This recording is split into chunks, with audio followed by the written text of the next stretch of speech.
하나님 말씀 우리 같이 보시겠습니다. 창세기 6장 5절부터 22절까지 우리 함께 읽겠습니다.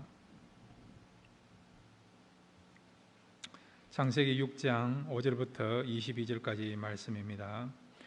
여호와께서 사람의 죄악이 세상에 가득함과 그의 마음으로 생각하는 모든 계획이 항상 악할 뿐임을 보시고 땅 위에 사람 지으셨음을 한탄하사 마음에 근심하시고 이르시되 내가 창조한 사람을 내가 지면에 쓸어버리되 사람으로부터 가축과 기른 것과 공중의 새까지 그리하리니 이는 내가 그것들을 지었음을 한탄함이니라 하시니라.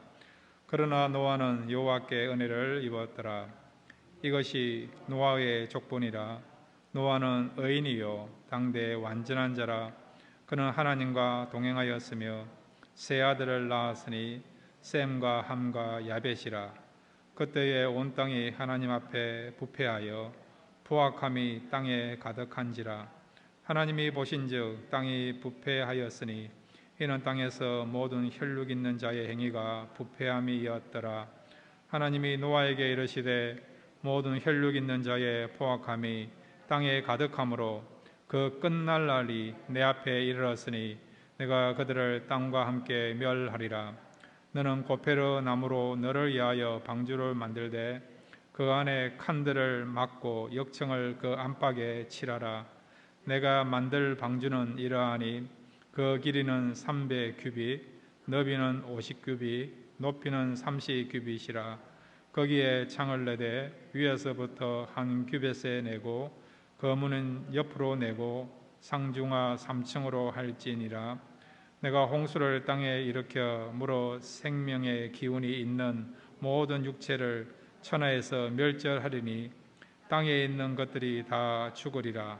그러나 너와는 내가 내 언약을 세우리니 너는 내 아들들과 내 아내와 내 며느리들과 함께 그 방주로 들어가고 혈육 있는 모든 생물을 너는 각기 암수 한 상씩 방주로 이끌어 들여 너와 함께 생명을 보존하게 하되 새가 그 종류대로 가축이 그 종류대로 땅에 기는 모든 것이 그 종류대로 각기 둘씩 내게로 나오리니 그 생명을 보존하게 하라.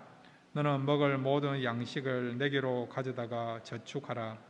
이것이 너와 그들의 먹을 것이 되리라. 노아가 그와 같이 하여 하나님이 자기에게 명하신 대로 다 준행하였더라. 아멘. 우리 다시 한번 기도하겠습니다. 하나님 말씀 듣기를 원합니다. 오늘 말씀을 통해서 다시 한번 소망을 갖게 주시고 평안을 얻을 수 있는 귀한 시간 되게 하여 주옵소서. 예수님의 이름으로 기도드렸습니다. 아멘. 오늘 말씀을 통해서 남은 생에 남은 자로 살아갈 수 있는 저와 여러분 되시기를 바랍니다. 미국에도 조만간 이 코로나 바이러스의 백신이 이제 나와서 접종을 시작한다는 이야기가 있지 않습니까? 육신의 그런 건강을 위해서 이렇게 또 우리가 백신을 맞는 것도 중요한데 때로는 영혼이 건강해지고 또 영혼이 더욱더 우리가 회복되기 위해서는 그 무엇보다도 영적인 그런 백신을 맞아야 되는데 우리의 영혼의 건강을 지키고 또 건강을 유지하면서 회복될 수 있는 그런 귀한 영적인 백신이 무엇입니까? 말씀입니다. 말씀. 그러므로 여러분 내 영혼이 잘된 같이 내 범사가 잘되고 그리고 또한 또 우리의 육신이 강건해야 된다고 또 그렇게 된다고 말씀하고 있지 않습니까? 그러므로 육신도 건강해야 되고 그러나 무엇보다도 우리가 영혼이 건강해야 되니까 나마다 말씀을 통해서 여러분 영혼이 건강해져서 영적인 싸움에서 승리할 수 있는 그런 삶을 살아갈 수 있는 저와 여러분 되시기를 바랍니다.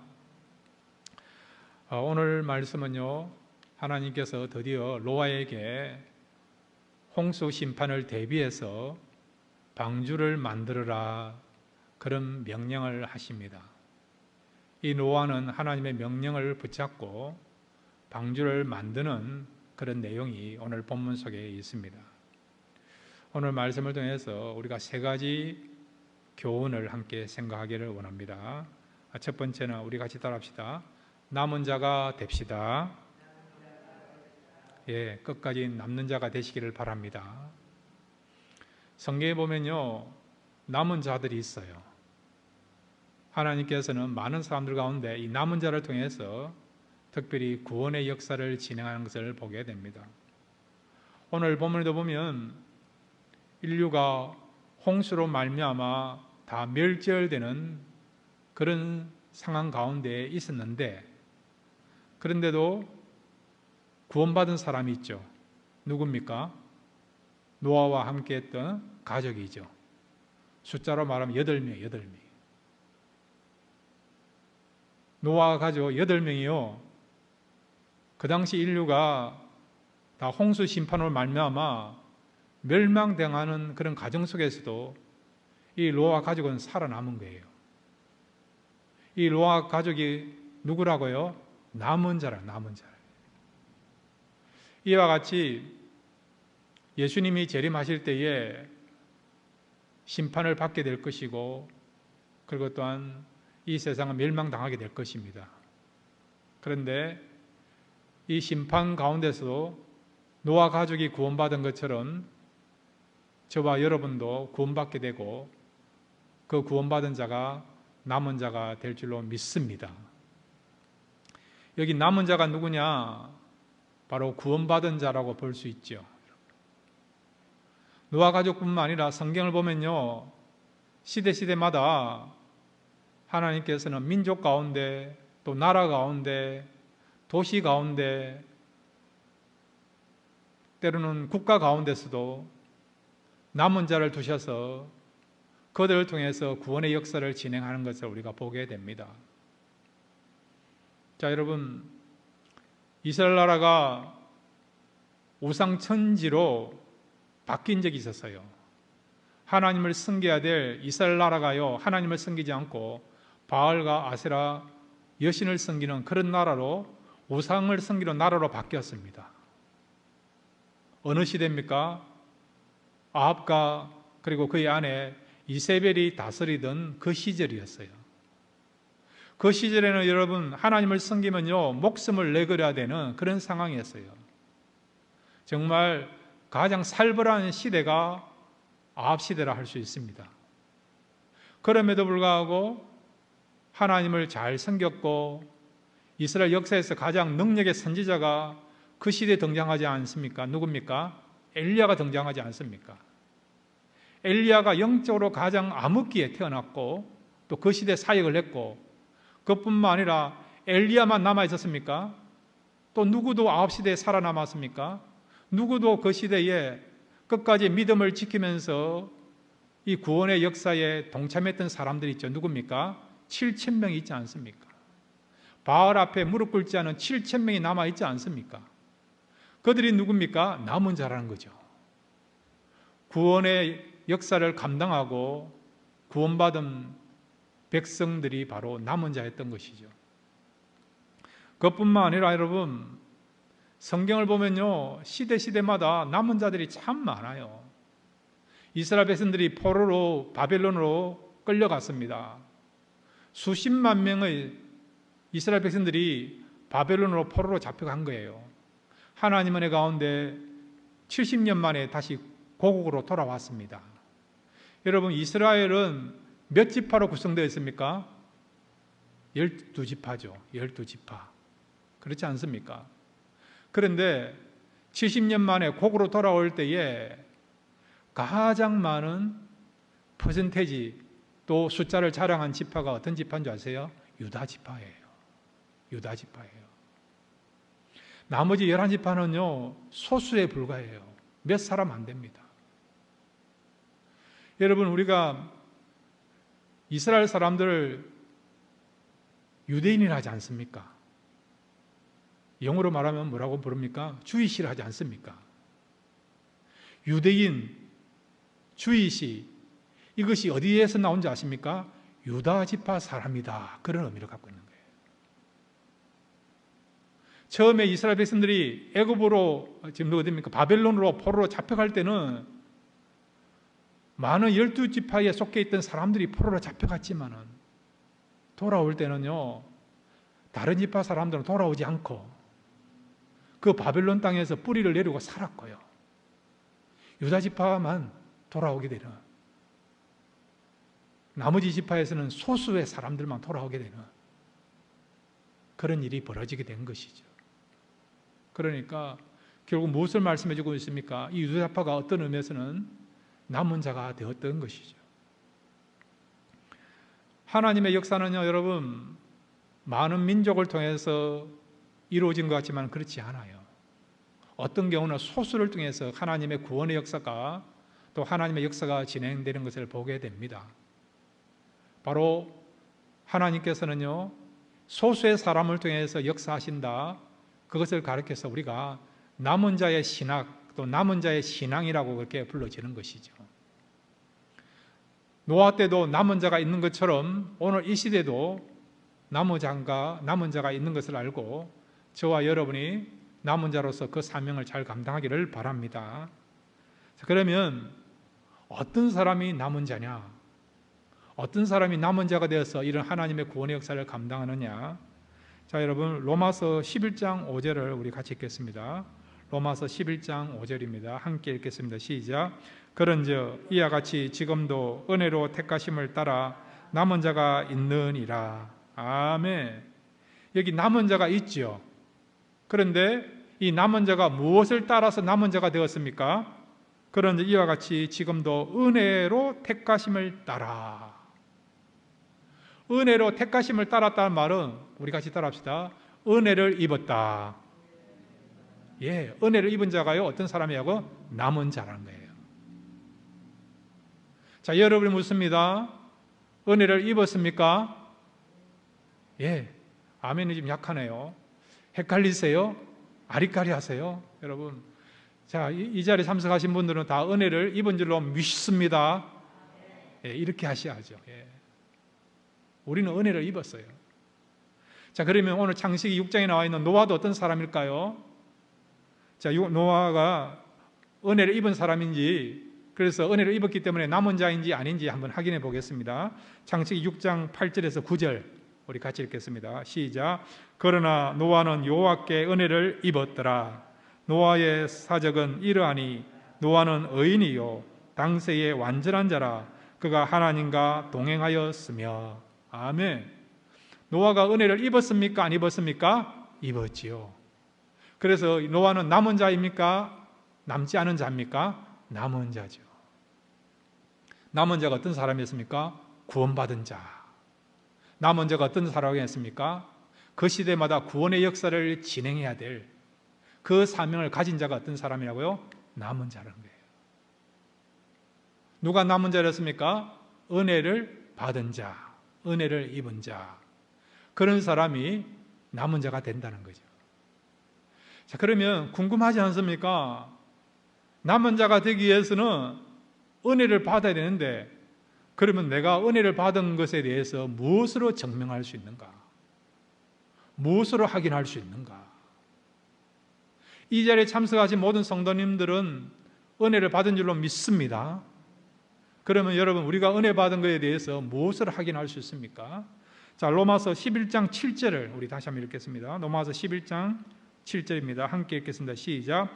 그런즉 어떠하냐? 이스라엘의 구하는 그것을 얻지 못하고 오직 택하심을 입은 자가 얻었고 그 남은 자들은 우둔하여졌느니라. 아멘. 여기에 또 다른 남은 자가 있어요. 이 남은 자는 어떤 사람이냐? 은혜를 입지 아니한 사람이에요. 은혜를 입지 아니한 사람, 은혜를 받지 아니한 사람.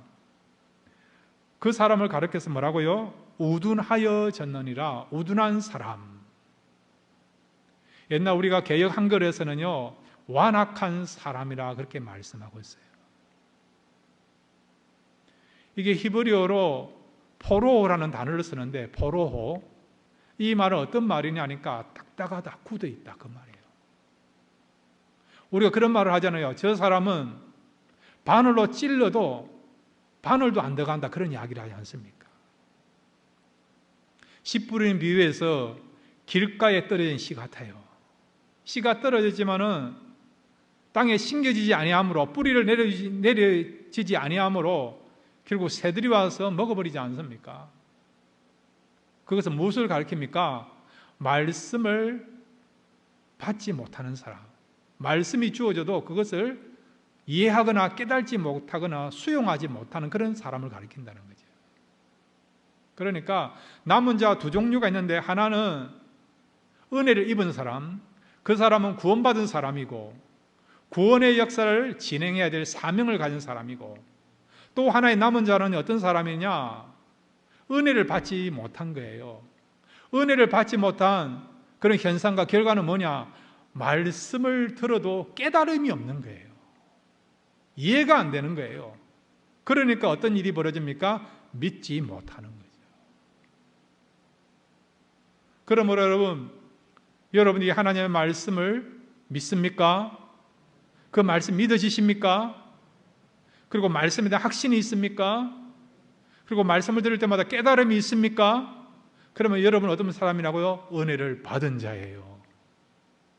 이 사람이 진짜 남은 자예요. 그 사람이 어떤 사람이고? 구원받은 자라는 거죠. 반면에 말씀을 들어도 깨달지도 못하고 이해도 못하고 믿지도 못한 사람은 어떤 사람이라고요? 결국 그 사람들은 영적으로 말하면 남은 자가 아니에요. 그러므로 여러분, 우리가 말씀을 깨닫는 것에 대해서, 말씀이 믿어지는 것에 대해서 감사하시기를 바랍니다. 그러므로 저와 여러분이 진짜 남은 자입니다. 하나님은 이런 남은 자를 통해서 하나님의 역사를 진행하십니다. 그러므로 여러분은 역사의 주인공이십니다. 역사를 진행하는 데 있어서 선두에 서 있는 선두자이십니다. 막강한 그런 사명이 있으니 이 사명을 잘 감당할 수 있는 저와 여러분 되시기를 바랍니다.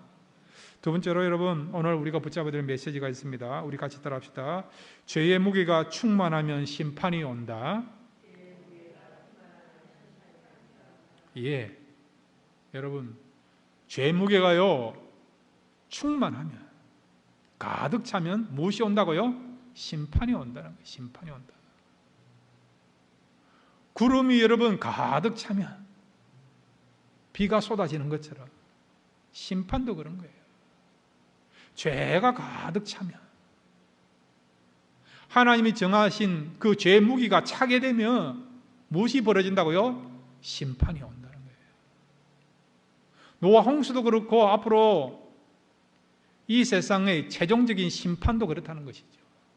최종적인 종말도 그렇다는 것입니다. 노아 때는 물로서 심판하지만 베드로 여러분 전후서에 보면 마지막 때는 무엇으로 심판한다고요? 불로서 심판한다 하지 않습니까? 이 세상의 모든 것들이 다 불타버리고 사라진다라고 말씀하고 있지 않습니까? 베드로 사도가 성령의 음성 가운데서 영감을 가지고 쓴 말씀이기 때문에 진리예요, 여러분. 그냥 쉽게 생각하지 마시기 바랍니다. 하나님이 노아에게 약속하셨잖아요. 무지개를 보여주면서 다시는 물로 심판하지 않겠다, 그렇게 하셨잖아요. 그러기에 앞으로 여러분 마지막 종말 때는 물로 심판하지 않지만은 불로서는 심판하게 될 것을 성경은 말씀하고 있지 않습니까? 왜 이런 심판이 있느냐? 그것은 죄의 무기가 가득 찼기 때문에. 그래서 하나님께서는 심판한다는 것입니다. 창세기 6장 13절을 같이 읽겠습니다. 창세기 6장 13절이다. 함께 읽겠습니다. 시작. 하나님이 노아에게 이르시되 모든 혈육 있는 자의 포악함이 땅에 가득함으로 그 끝날 날이 내 앞에 이르렀으니 내가 그들을 땅과 함께 멸하리라. 아멘. 여기 보세요. 그 끝날 날이 있다는 거예요. 심판할 날이 있다는 겁니다. 여기서 말하는 그 끝날 날은 여러분 바로 홍수를 통해서 인류를 심판하겠다, 그걸 말하는 것입니다. 홍수 심판이 있다, 그 날을 말하는 것입니다. 무엇 때문에요? 모든 혈력 있는 자의 포악함이 땅에 가득함으로. 포악함, 인간의 죄가 가득함으로. 이 죄로 말미암아 죄의 무게가 너무 작기 때문에 그래서 심판이 온다는 것을 말씀해 주고 있는 것입니다. 구체적으로 여러분, 이 홍수 심판, 물을 통해서 심판을 당하는 그 당시 인류의 모습, 이 세상의 모습, 사람들의 모습이 어떤 건가? 자, 6장 5절부터 7절까지 먼저 같이 한번 읽겠습니다. 6장 5절부터 7절까지입니다. 시작. 여호와께서 사람의 죄악이 세상에 관영함과 그 마음의 생각의 모든 계획이 항상 악할 뿐임을 보시고 땅 위에 사람 지으셨음을 한탄하사 마음에 근심하시고 가라사대 나의 창조한 사람을 내가 지면에서 썰어버리되 사람으로부터 육축과 기는 것과 공중의 새까지 그리하리니 이는 내가 그들을 지었음을 한탄함이라 하시니라. 아멘. 인간의 마음에 있는 모든 생각이 악하다는 거예요. 행동하는 것도 다 악하다는 것입니다. 그 뒤에도 선한 구속을 찾아볼 수 없는 그런 삶을 살았던 시절이 어떤 시절이라고요? 노아 시대, 홍수 직전에 살아갔던 그 사람들의 모습이라는 것이죠. 6장 11절부터 12절도 함께 읽겠습니다. 6장 11절부터 12절이면 시작. 그때에 온 땅이 하나님 앞에 부패하여 포악함이 땅에 가득한지라. 하나님이 보신즉 땅이 부패하였으니 이는 땅에서 모든 혈육 있는 자의 행위가 부패함이었더라. 아멘. 포악함이란 것은 광포를 말하는 거예요. 광포. 인정이 없는 그걸 말하는 것입니다. 때로는 여러분, 조직폭력배들, 우리가 갱이나 조폭이라 하지 않습니까? 그런 사람들이 잔인하게 사람들을 죽이거나 그 다음에 사람들을 갖다가 학대하거나 또 육체적으로 어려움을 주지 않습니까? 그 당시 노아 시대 사람이 그렇다는 거죠. 광포함, 악이 가득하고 그것을 행하는 인정이 없는, 여러분, 잔인한 그런 모습을 지금 말씀해 주고 있는 거죠. 그런 시대라는 것입니다. 그 다음에 여러분, 여기 보면 부패했다, 이 말은 부패했다. 인간의 마음이나 인간의 모든 부분이 완전히 썩어 있다는 거예요. 썩어 있다. 완전히 타락했다는 것입니다.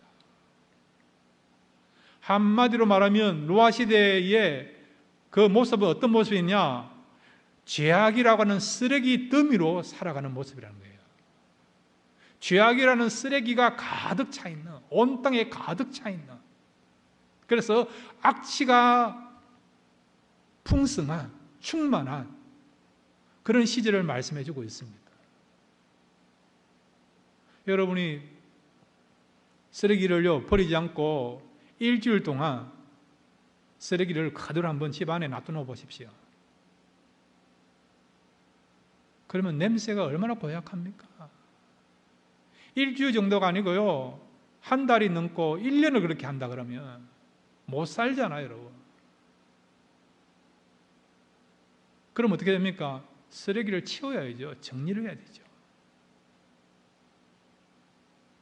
하나님 보실 때 세상이 그런 거예요. 그 당시 여러분, 생각하는 거, 마음에 품은 거, 행동하는 거, 사람과 사람과의 관계도 그렇고요. 모든 것들이 악하고 부패하고 타락한 그런 시절이었다는 것이죠. 영적으로 완전히 쓰레기 더미에서 살고 있던 그런 시절이라는 것이죠.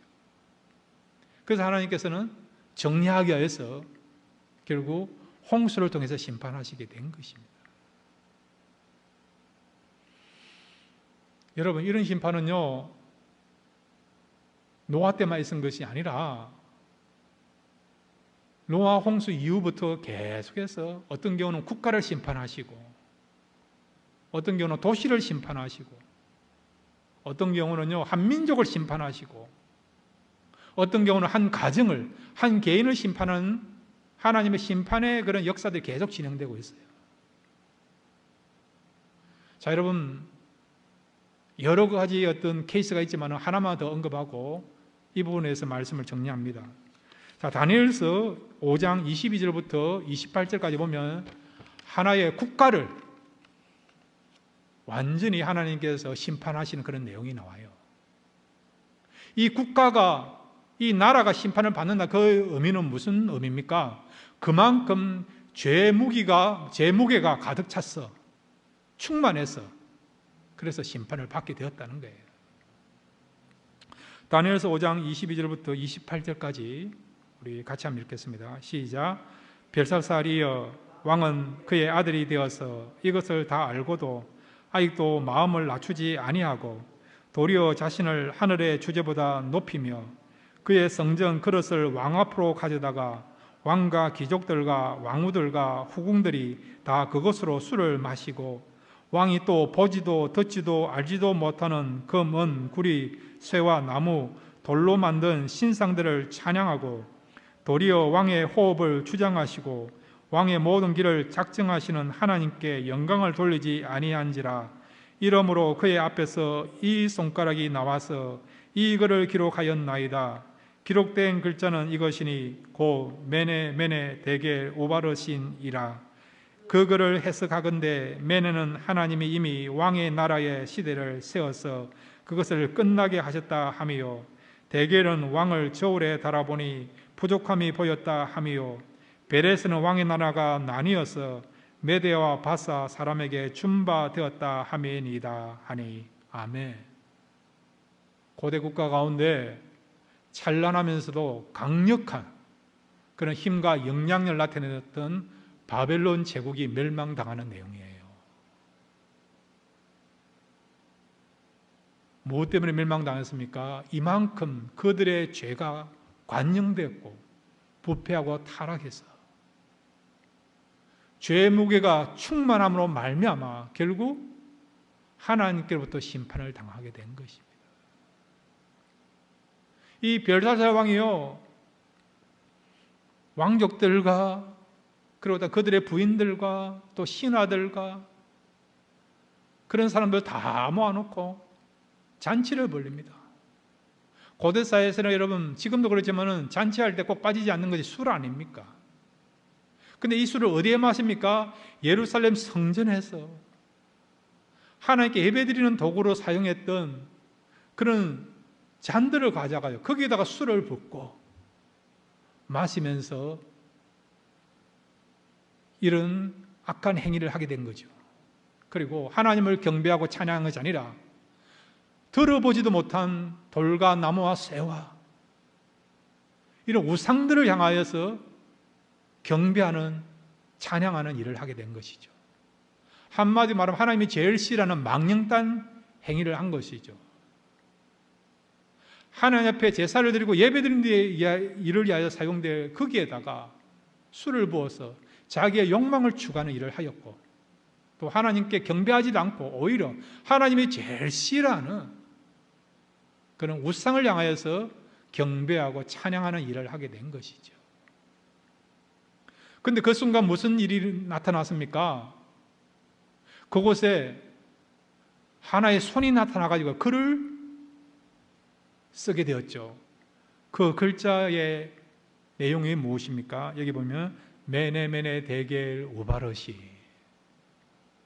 손이 나타나가지고요 글이 쓰여진 거예요. 그래서 다니엘이 와서 그 글자를 이야기하고 해석을 하지 않습니까? 메네라 말은 무엇입니까? 이 메네라 말은 그의 나라가 끝났다는 거예요. 바벨론 제국이 이제 끝났다는 겁니다. 데겔은 무엇입니까? 저울에 달아보니 부족하다는 거죠. 하나님의 자비와 하나님의 은혜를 받아야 되는데 그것을 받기에는 부족하다는 거죠. 이 말은 이미 너희들은 은혜와 자비, 긍휼을 받기에는 끝났다, 죄가 충만해졌다, 그런 의미예요. 그리고 우바르신 또는 베레스라는데 이 말은 뭐냐? 나라가 나눠져서 메대와 파사로 나눠지게 될 것이다, 이 나라가 멸망하게 될 것이다, 그걸 말씀하는 것입니다.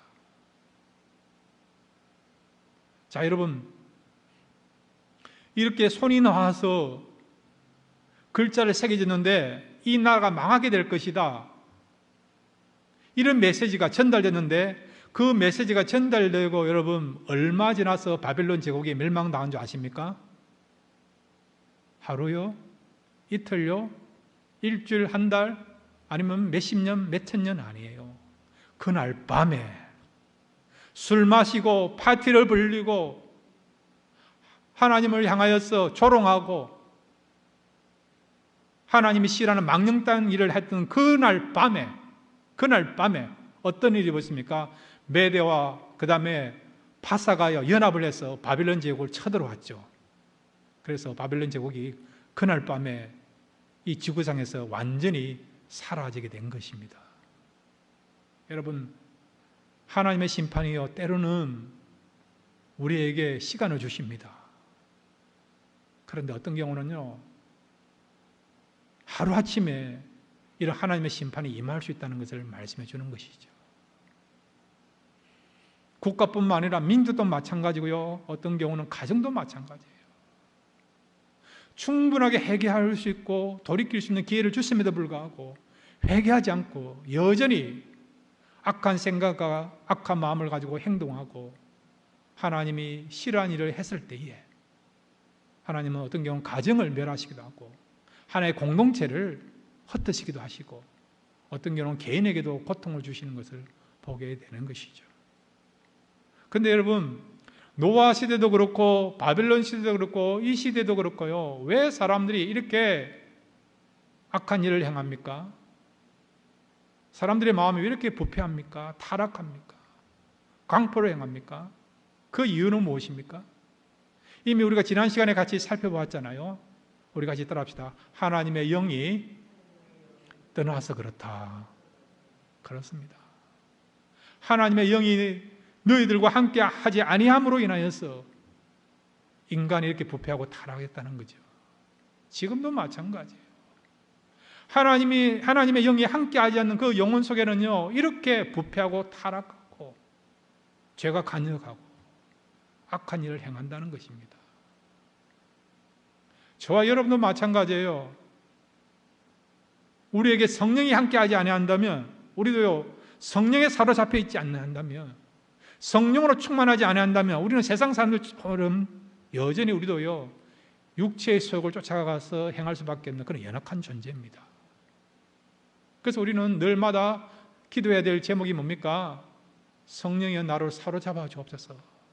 나를 이끌어 주시고 충만케 하옵소서.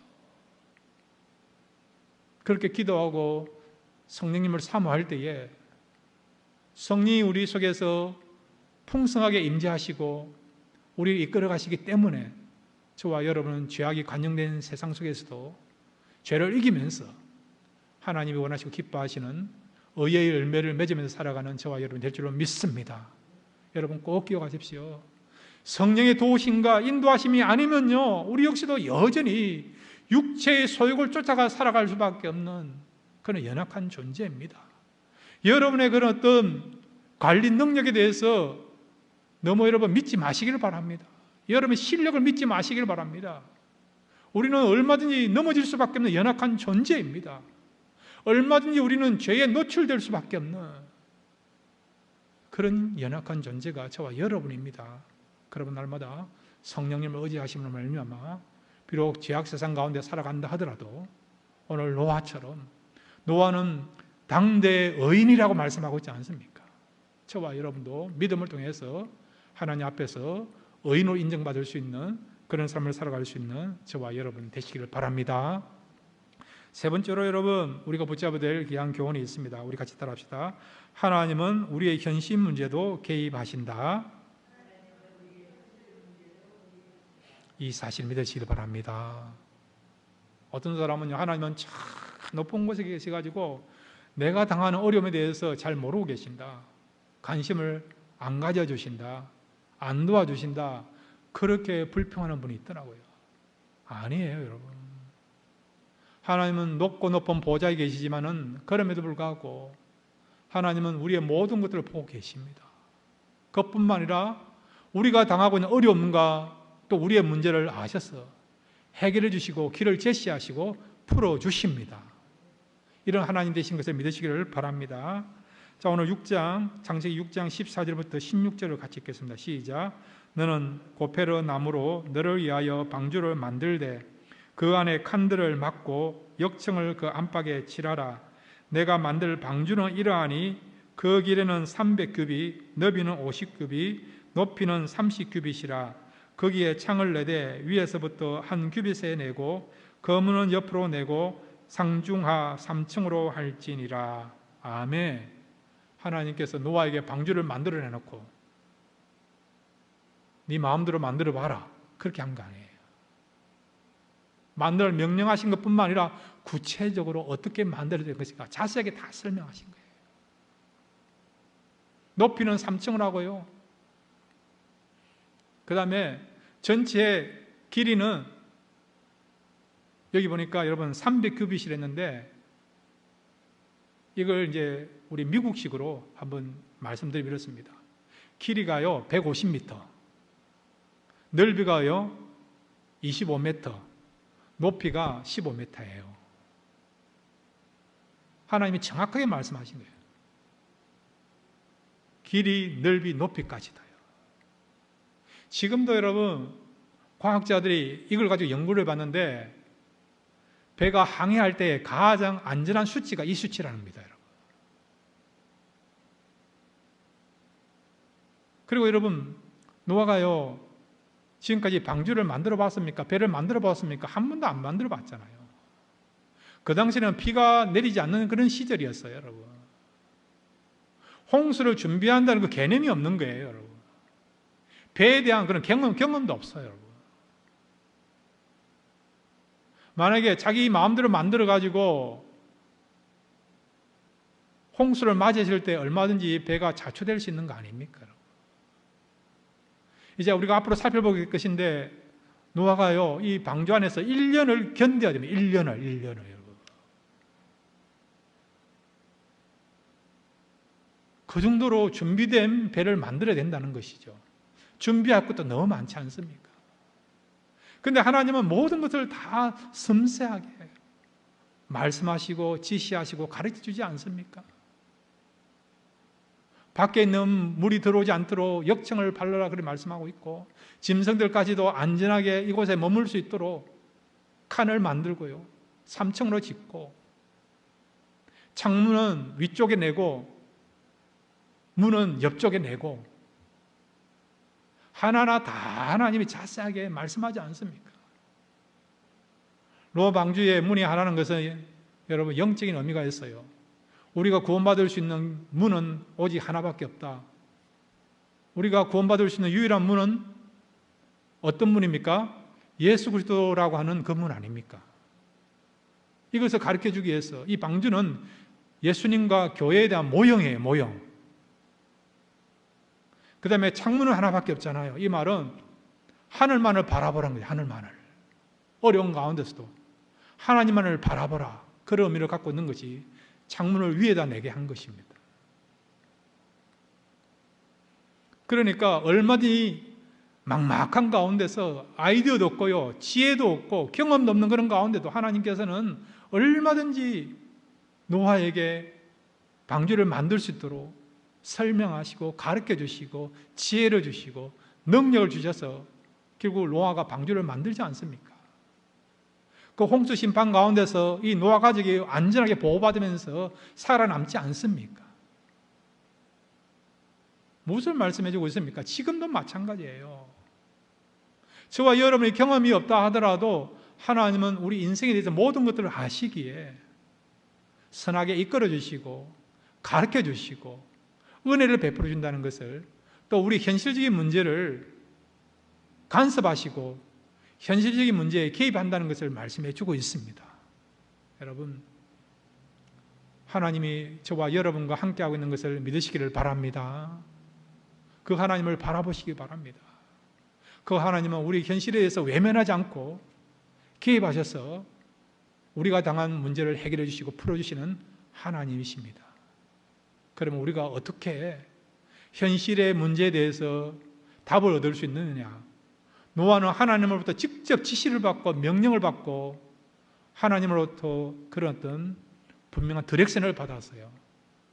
그러면 우리도 하나님께서 지시하는 대로 따르기만 하면 얼마든지 이 어려운 세상을 이겨나갈 수 있는데, 모든 문제를 해결할 수 있는데 우리는 어떻게 해야만이 이 모든 문제를 해결하고 현실적인 그런 당한 일들을 잘 극복하면서 지혜롭게 우리가 처리할 수 있는가? 자, 시편 119편 105절 말씀 읽고 말씀을 마무리합니다. 시편 119편 105절입니다. 함께 읽겠습니다. 시작. 주의 말씀은 내 발의 등이요 내 길의 빛이니이다. 아멘. 우리 인생에 대해서, 현실 문제에 대해서 빛이 되고 등이 되는 것이 무엇이라고요? 하나님의 말씀입니다.